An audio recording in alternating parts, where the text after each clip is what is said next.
hand that feeds you. Wildlife officials worry it's going to happen sooner or later after a Treasure Coast woman is caught on camera feeding an alligator. News Channel 5's Brian Entin live in Port St. Lucie with the warning. Brian? FWC is looking into all of this right now. Neighbors say this gator has been removed after it went after a woman and her steak 3 times. They say a different neighbor started feeding this gator, actually coming to the lake's edge, slapping her feet in the grass, and nicknaming the gator Puppy Puppy.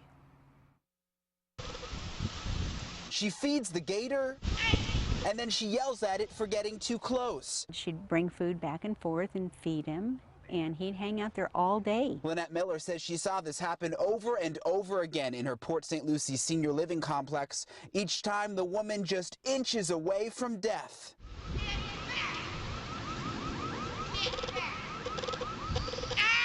Lynette took this video about a year ago. His nickname was "Here, Puppy Puppy." So you just yell at him and he would come. Puppy, puppy, puppy, but I thought she was calling her husband until she says no, she's calling the alligator. Neighbors say the woman had a routine. She would feed the gator cereal coming down to the lake and tossing it in for him. She'd talk to him all day in her low voice sometimes.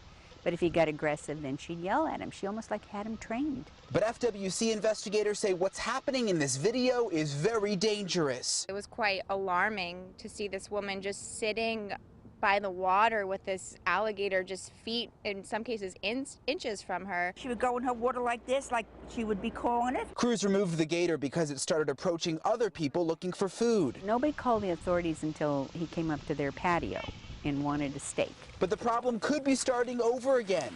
Neighbors say different people have started feeding new gators. I'm from New York, we don't feed alligators. We see them in the zoo. Since all of this happened, neighbors say the woman that you saw there in that video has moved out of this senior living complex and no one knows where she went. FWC right now says not only is it dangerous to feed gators like that, but it's also against the law. Live in Port St. Lucie, Brian Entin, WPTV News Channel 5.